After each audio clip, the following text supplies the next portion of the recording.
Hutchinson looking to cover the ground, and Stewart's been into it. Is this the moment? Stewart!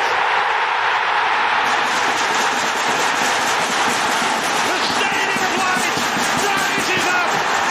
Sunderland are rising up, and this tie of giants has its first big twist. Hello everyone and welcome to another episode of the ROKER RAPPORT podcast in association with the Sunderland Community Soup Kitchen. It's Gav and you join us on the back of Sunderland's first leg win over Sheffield Wednesday at Stadium of Light. We're going to get straight into it because there's loads to talk about. The atmosphere was outstanding. Just one of the best nights we've had at the stadium for a long, long time, so I don't really want to dwell on it too much. I will first introduce Phil West. Hi Phil. Morning Gav, hiya. And also joining us is Martin Wanless in Australia, who's nicely sat there with a Sunderland woolly hat on because it's a bit colder there, isn't it, Martin? You were telling us before we started. Oh, it's a bit chilly heading into winter, Gav. So I've been sporting my Sunderland beanie around town today, red and white. Do you ever get funny? Do you get funny looks or anything? Like, does anyone ever look at you and think, what's he got on his head? I do, regardless of whether I'm wearing Sunderland hat or not. To be fair, I get the odd funny look. But no, you get a couple of second takes and people having a closer look and obviously get into the conversation. So no, it's all, and everyone's always heard of us. Everyone always kind of has a sense of who we are and what we, obviously through Netflix and all that sort of stuff. But people know us. Were we on like normal TV over there as well, like the sports channel? Yeah, it was broadcast live on the. Well, they'll have all been watching us then, won't they? 4 o'clock in the morning.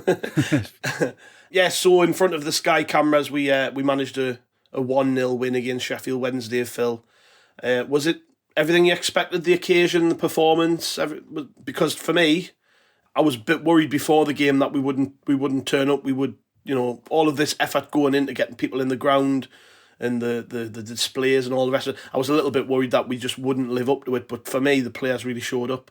Absolutely. I mean, the first thing to say, Gav, was that was the stadium at its absolute best last night. It was raucous. It was alive. Every single fan was plugged into what was going on. I thought the pre-match flag displays were really, really good. It felt like kind of what we used to see in the Premier League years, and hopefully a glimpse of what could happen in the future. So that was the first thing. I thought the atmosphere was fantastic. I thought the players absolutely rose to the challenge last night. I was hoping that they would rise to it rather than being crushed or overawed by the magnitude of the occasion. I thought to a man, I thought they were absolutely fantastic. I thought they played the occasion fantastically well. They were on it from the first whistle. There was aggression, there was energy. We were pressing them. And I thought it was just a really, really good performance, Gav. It was, it was everything you hoped for in a playoff first leg at home. I was really impressed with it. It was a proper special occasion, just being in the ground even. It was like, last time I remember it being like that was the Everton game when we sent the Mags down and we kept ourselves up. Probably, we were talking about this when we were walking back over to the town on the bridge, and I was like, how long ago was that? I had to think about it. 6 years. Yeah. 6 years since I last remember a home game really where it felt that special. But like, to the players' credit and to the manager's credit, we were so well prepared. We knew exactly what Chef Wed were going to do. And I listened to Darren Moore, Martin, after the game talk, and it's always interesting if a manager is happy enough to point out that he was sort of outthought and outfought, and that's pretty much what he did. He said, we tried to play our way, but Sunderland just didn't let us. They pressed us. They wouldn't let us have the ball.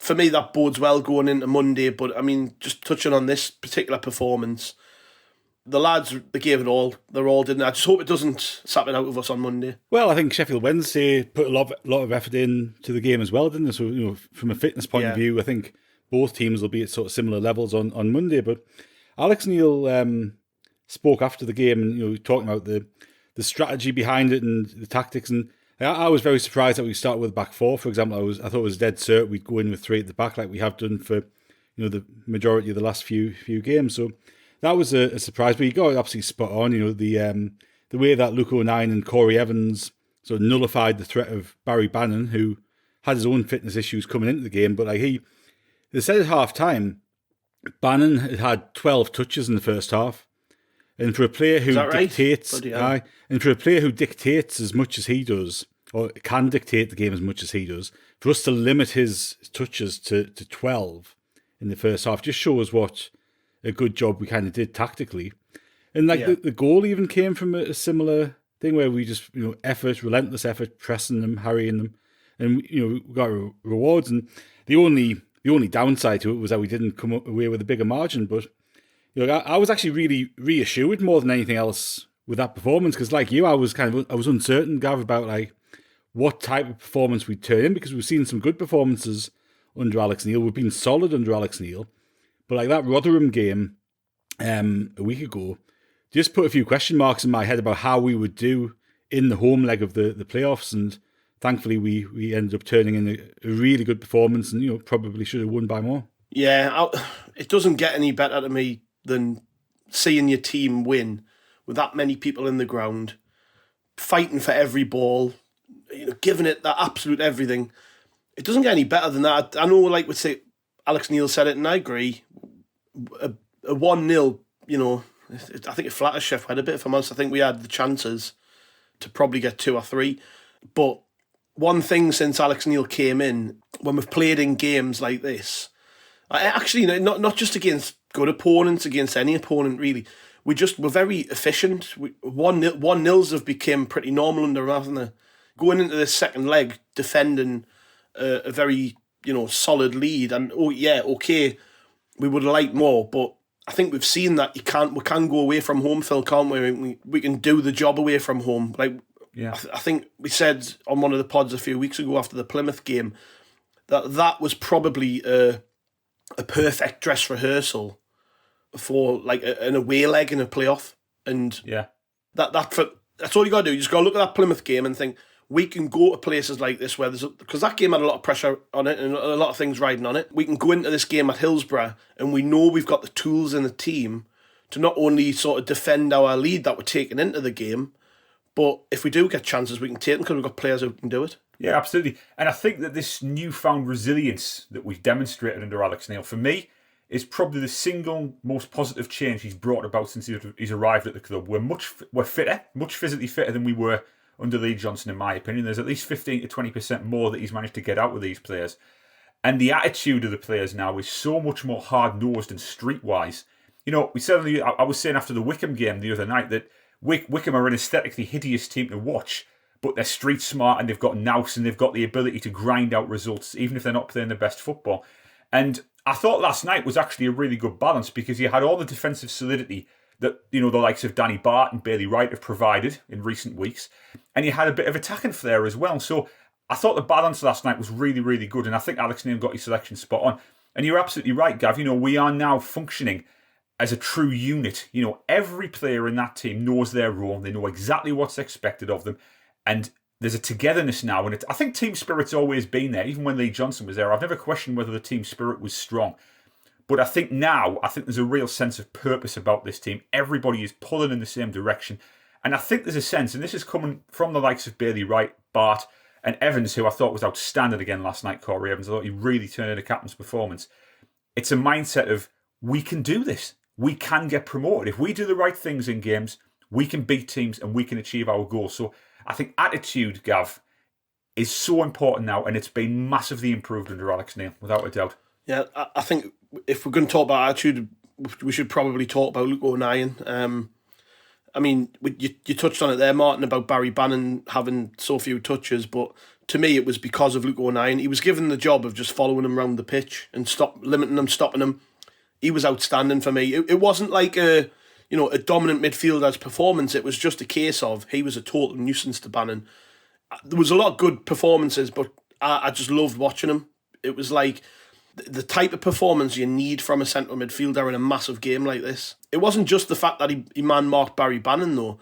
I think every time that a ball went forward, and we weren't very, to be fair to Sheffield Wednesday, they ate up the majority of the long balls that we put forward. But when the ball was dropping and we were looking for somebody to pick up the seconds, it just felt like Luke O'Nien won everything. He won every second ball. It was like, I haven't seen a midfielder play like that for a lot of years, I don't think. And like I say, Corey Evans, outstanding. I thought the way he looked after the ball was great. I thought Matete done really well when he came on. He was also pretty comfortable on the ball. But you've got to give credit to Luke O'Nien for the job he did on Bannon. Oh, he completely took him out of the game, really, didn't he? He reduced the influence that Bannon had on the 90 minutes, and that's all credit to him. And he put in a really good, effective display.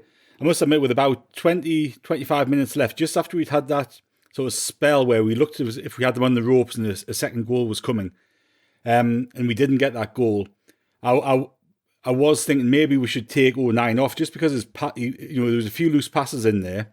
He got booked as well, didn't he? He got booked about 60 odd minutes in, and I think that limited sort of what he could do. And I thought, like me, I would have put Embleton on at that time because I think it's that stick or twist thing, isn't it? Yes, it's great to have a 1-0 lead at that point, but they were on the ropes, and I was kind of going, well, get Embleton on just for that, that sharper passing, creativity, and really try to get that second or third goal to take down Hillsborough. But look, I think as a combination, Corey Evans and Luke O'Nien did really, really well.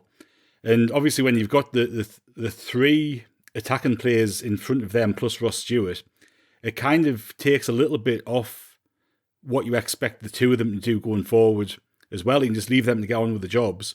And you've got, like, last night obviously we had Pritchard, Roberts, who both had effective, good games. Jack Clark as well, who had a decent second half. I thought he was the one disappointment, certainly in the first half. But they've got that creativity there. So O'Nien and Evans could just really concentrate on stopping Sheffield Wednesday playing, and they did so with really good effect. Yeah, the defence was out, the whole back five. Let's quickly talk about them. Dennis Cirkin, considering he's been out for so long, I thought had a cracking game, and I'm a little bit worried that he went off. He looked injured. He looked like he'd probably played 5 or 10 minutes too much. And he was stretching out his groin, I think it was. So I don't think he'll play on Monday. But regardless, played very well. It's not a massive deal because Callum Doyle can play there and probably away from home. Might be a better fit. Danny Bart, probably his best game in a Sunderland shirt, I would say. He's getting better and better with every game. You can see now he's actually fit, that he's a good player. And obviously I'd be remiss without mentioning Bailey Wright. Bailey Wright's just been that good all since Alex Neil came in. I mean, he lost nothing. 1v1 on the floor, he won everything, every header.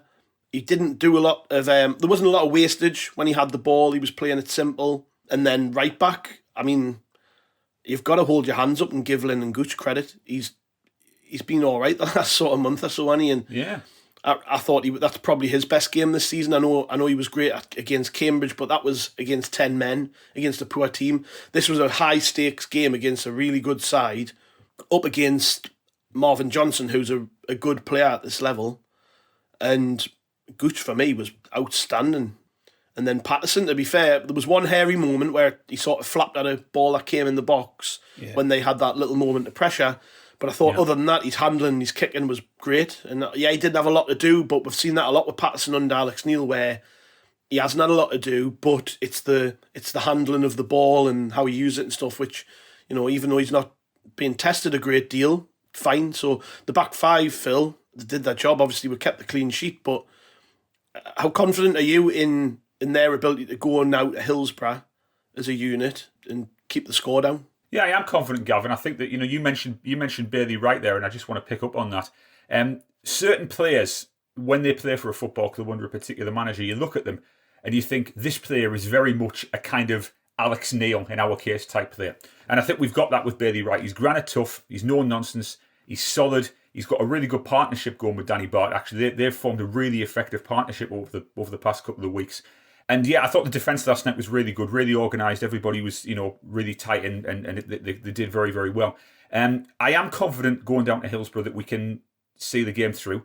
But I think it's going to be very much a carbon copy of last night's game, albeit with the roles reversed. I think Sheffield Wednesday will come at us with ferocity. I think they'll probably try and press us with a lot of energy. And I think we're going to have to be very resilient defensively. But again, I think what you're looking at now is you're looking at certain players in our team, particularly in the defence, who are just starting to come into what you might call their peak form at the right time of the season. And that is absolutely crucial. Bailey Wright last night, you could see it when even when the game was kind of stopped and he was walking around, you could see he was dead up for it. He looked calm, he looked composed, and Danny Bart was the same. So, yeah, I think, again, Alex Neil has instilled this resilience in us defensively. We've always had the ability to play good attacking football, Gav, even when Lee Johnson was there. But defensively, we've always been liable to make mistakes and concede goals. That's been eradicated under Alex Neil, and that's a huge positive. So, yeah, I think we can go down there on Monday, and with the defence we've got and, the form we're in, I think we can be very, very confident of doing the job, without a doubt.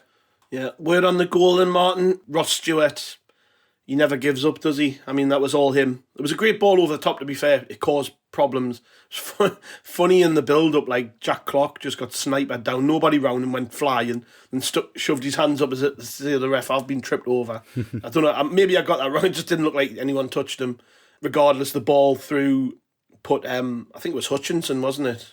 It was, aye. Put him under a bit of pressure. Stewart just ran through him like he wasn't there. Like, he didn't even change his body shape, as if to say, I'm going to run round you. He just ran through him. And when he went 1v1 with Peacock Farrell, I wasn't confident he was going to score. I've seen him do that a few times, where he's been 1v1 with a goalkeeper and he doesn't shape his body quite right, and he made it quite easy for him. But he got lucky because the keeper's leggy and tall, and it sort of hit the inside of his leg and stayed in. But the actual finish that he scored from was really good. Left-footed, it was travelling away from goal. He was under a bit of pressure to try and get it on target, and I thought it was a nice little finish. It was a good finish. Like you, I wasn't confident at all when he was going through, because he's, we've seen a few times this season, haven't we, where if he's got time to think and he's going through one-on-one, his finishing really excels when he's got very little time to think about it, and it's either one or two touches and he can just slot it home. But no, he took it well, and it came from their attack, didn't it? And I think that was one of the few times that they actually sort of committed a few people forward and left a bit of a gap behind where we could run into. And yes, look, Stewart did what all of the team would do in all game: pressing, harrying, harassing. And if you do that, people are going to make mistakes, and Hutchinson did, and it was a brilliant time to score as well, wasn't it? Just bang on half time, and it sets the whole thing up nicely for the second half. Yeah, we had a couple of other chances, Phil, where I said at the start, and we've all agreed, we probably should have scored more. Yeah. The one from Alex Pritchard where he cuts onto his right foot, I think Jack Clark played it into him, cuts onto his right foot and pings it off the bar. That would have been an outstanding goal. And then obviously the other one which springs to mind was the brilliant run from Patrick Roberts where the ball looked like it was going out. He keeps it in on the byline, skips past two or three players and bends it towards goal, and it doesn't get quite on target, but he had the keeper scrambling, so I think he had the keeper beat. Other than that, was there any disappointment in the chances we didn't take? I mean, was there anything that springs to mind where you think, well, we probably should have scored there? Maybe the Sirkin header? Yeah, possibly. I think it was he just mistimed that. I've seen the replay this morning. It was just a little bit one of those where he's just a fraction out, and obviously he doesn't get it on target. If there is a gripe to be had with last night, I think it is the fact that with a little bit more ruthlessness, we are 3-0 up, and that wouldn't flatter us at all because the performance would have merited it. And suddenly the dynamic of the second leg is completely different. So, yeah, no real. I think it would be very, very churlish to sit here and say that it's a missed opportunity, etc., etc. 1-0's not the most comfortable advantage to take down to Hillsborough. I think we said earlier in the week that we would have ideally liked to. We didn't get it, which is fair enough. I do think we missed Broadhead. I think Broadhead's presence was definitely missed last night. I think he would have made a lot of difference to our attacking play. But, without him there, I don't think we did too badly. The Pritchard chance was fantastic, and that was Pritchard in a nutshell, really. Just able to create something from seemingly nothing. So yeah, again, on another day, we do take those chances, and the whole complexion of the game changes. So no, I can't sit here, Gav, in all honesty, and be too disappointed or too critical after what we saw last night. I think the performance was fantastic. Just didn't take the chances we created. That's just the way it goes. Yeah. Do you think Broadhead will play on Monday, Martin? I seen he was amongst the players at the end and stuff. And Alex Neil, in the build of the game, was coy on it, wasn't he? He didn't really want to answer whether he'd be fit or not. Do you think he'll be in there? Oh, look, I think if he's fit, he'll play, won't he? I think we know enough from seeing Nathan Broadhead play this season that if he's fit, he starts, essentially, doesn't he? Yeah. I do suspect that, if yesterday had been the playoff final, I reckon Broadhead would have played a part at some point. Yeah.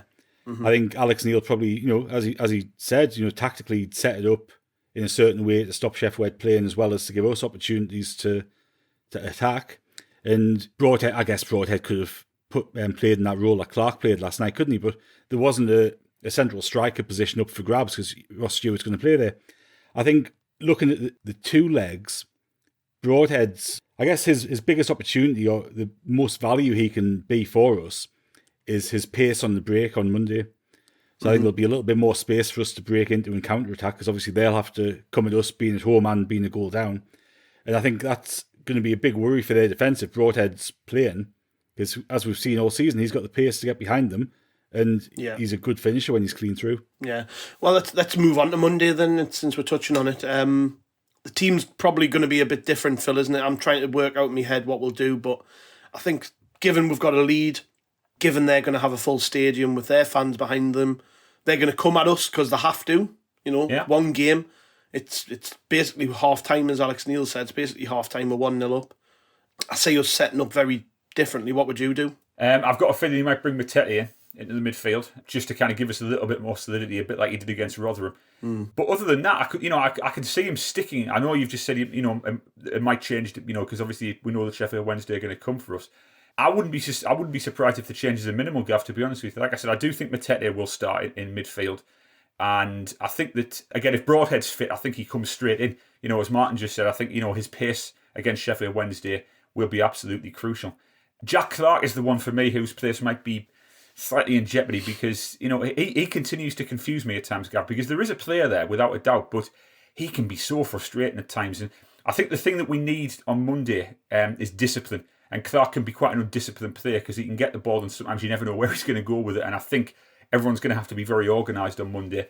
But yeah, for me, the big one will be Matete. I've got a feeling that his energy and his ball-winning ability in midfield will really be something that Alex Neil is keen to get into the team on Monday. So yeah, he will be the one I will be looking out for. Yeah, I reckon. I think we'll probably go to a back five and match them up. I know the back four through Chef went off, but it won't on Monday. And I remember when we went down there in early in the season, we played like a 4-2-3-1 type formation, and they took us to bits.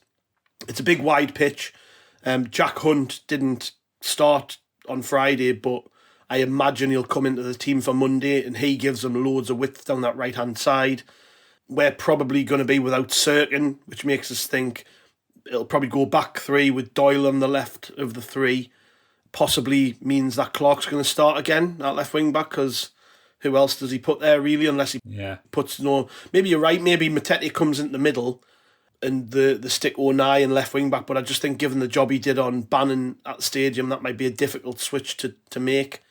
Yeah. He's got headaches really when you think about it's how he approaches it really. Like I say, is he going to go there and defend, or is he going to go there and set up to be open? I think just going off the sort of way that he's had us playing since he came in, I think he'll go there, Martin, I don't know if you agree, and probably set up to defend from the start at least. And that'll be probably, you'll look at the team and you'll think, oh, what's that about? But I think it'll just be to contain them and keep them quiet for that first sort of hour, at least. Yeah, I don't necessarily think we'll go there to defend. I don't think it'll be, like the Portsmouth semi-final a couple of 3 years ago, wasn't it? Where we went down in Fratton Park and just defended for our lives, and we got away with a clean sheet. Because I think it's too risky.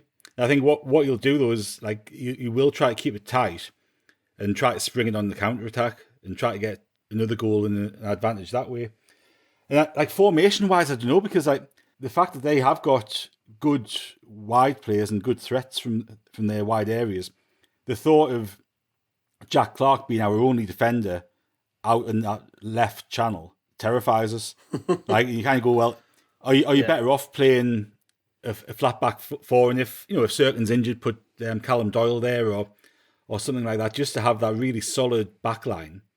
Because you got Gooch at right back, and he'll be at right back on Monday if he's fit, because there's very little alternative, and you can kind of easily go to a back three with those three sort of lined up if you wanted to.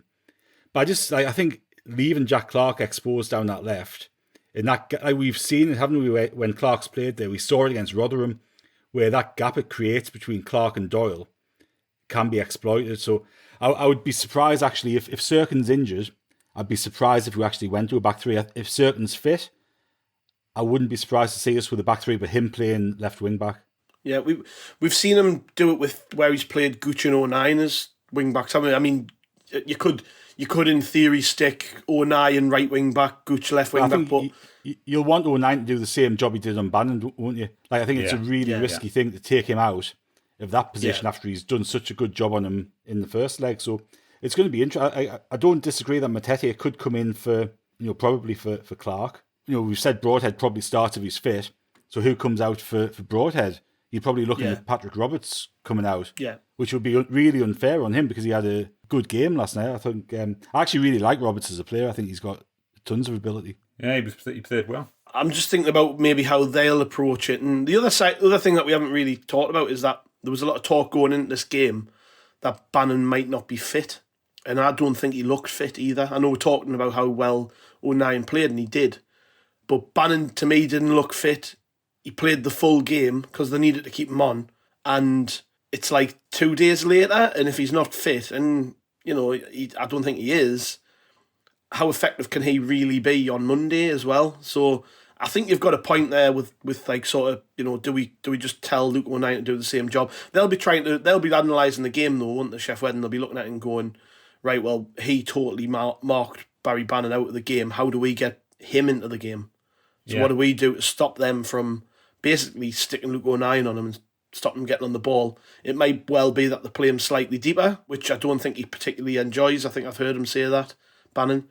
But if it's a case of, well, at least he's getting on the ball and dictating play on their pitch, they might do it. Yeah. There's so much to sort of consider. I guess that the thing that always sticks in the back of my mind is that Alex Neil always says, doesn't he, I pick the team to sort of suit the opponent. And over 3 games this season, we've beat them twice. But we didn't win down at Hillsborough, that's the thing. Yeah. It's going to be a very, very different game, Phil, isn't it? Oh, undoubtedly. And, you know, I think that, you know, there was some people talking to me on Twitter last night and they were saying, well, you know, it's not the Bernabeu and there's nothing to fear, etc., etc. And I think that's true to a point. But I think on the other hand, you know, that, you know, it is going to be a raucous atmosphere. It will be, you know, they will be backed by just as fervent a crowd as we was backed by last night. And I think they're gonna go for us. There's no doubt about that. But just touching on Martin's point there about how we approach this game, I don't think it's going to be a total backs to the wall effort by Sunderland. I think what Alex Neil will probably do is he'll probably say, right, we'll ride out the first 20, 25 minutes, try and keep things nice and calm, try and take the sting out of the game, try and quieten the crowd down, and then we'll try and build our way into the game, you know, and hopefully start to make some attacking moves of our own. So, yeah, I'm not expecting it to be a repeat of Fratton Park. You know, as Martin said, I'm not expecting it to be kind of, you know, basically shut up shop, you know, and just try and keep them out for the entire 90 minutes. I don't think that will work, personally. I'd be very surprised if that worked. So, yeah, I think it's going to have to be a compromise. But, you know, I think on Barry Bannon, Gav, I mean, you know, Luke O'Nien was basically a ball and chain around his ankle for the entirety of the game last night. You know, I thought he did a superb job, you know, basically sticking to him and making sure that he wasn't allowed to dictate things. And you just know that if given the chance, O'Nien will relish that challenge again. You know, he is the kind of player who will get stuck in for the entire 90 minutes because he's got an incredible amount of energy and commitment. So, yeah, I think that I would expect, if he does play Barry Bannon on Monday, I would expect him to try for Sheffield Wednesday to try and deploy him in a slightly different role, as you said, because they need him in the game. You know, Bannon makes them tick. When he's on form, he is their kind of string puller. So we're going to have to watch out for that, without a doubt. Are you confident, Martin? I'm reasonably confident. I think, you know, the thing that Alex Neil has made us is relatively predictable in a good way, because you kind of know a base level of what we're going to get every game. And obviously, some performances have been more attractive and better than others, but like, you know where our baseline is now. And I think, you know, for some parts of this season, you turned up and watched games and we didn't really know what we were going to get. We hoped we'd get the brilliant bit, but there's always that nagging doubt where we'd get the capitulation. And, you know, Alex Neil's given us that sort of predictability and, you know, as we've talked about, that resilience and strength. So I'm confident that we'll go in to the game and be solid. And I think, you know, it's a toss of a coin, really. You know, the two good sides. Sheffield Wednesday have been on just as good a run as we have coming into the playoffs. They're in form. They're at home. Hillsborough's a great ground, great place to watch football and to play football, I presume. So it's going to be a tough game. And, like, you know, I think when you look at the odds for the bookies before the game, it's going to be tight. And you just hope that we go in and do a good job. I think, like, the thing that the team will get confidence from is we've had a couple of games under Alex Neil where it's kind of the blueprint for this game. So we had the Wigan game where, you know, we wasted time. We were, you know, we sort of channeled our inner Wycombe Wanderers and wasted time, did a few of the sort of dirty bits of the game, and early goal through a set piece, got a penalty, and that was it, wasn't it? Then Plymouth as well, solid, defend, try to get a goal in the break, but if we don't, it's fine because we've got confidence in our defence and our keeper. So, yeah, look, I'm looking forward to the game. I wish it was now. Like, I really just want us to get back on the park, get at them. Because I think, Yeah. I think they'll have been a bit surprised about how we got at them in the first leg. I think they probably underestimated us a bit. I think the fans probably underestimated us a bit. And it might be a little bit of a reality check. So, yeah, I can't wait. Let's get down there and do it. I think that's a good place to end this podcast. Thanks very much, Phil. Thanks for joining us, mate. Cheers, Gav. And thank you, Martin, as always. Cheers. Yeah, and thank you, everybody, for listening. Hopefully, when we rejoin you, it'll be after the second leg, talking about how we're in the playoff final. Let's hope so. Martin, you've just said it well there. We've got to have confidence in the lads. They've not put a foot wrong for months now, and we've just got to cross everything and hope they can get it over the line. One more game, it's only half time. But yeah, thanks everyone for joining us. Make sure you catch the website every day as we build up to the game and obviously react to it afterwards. And we'll see you later.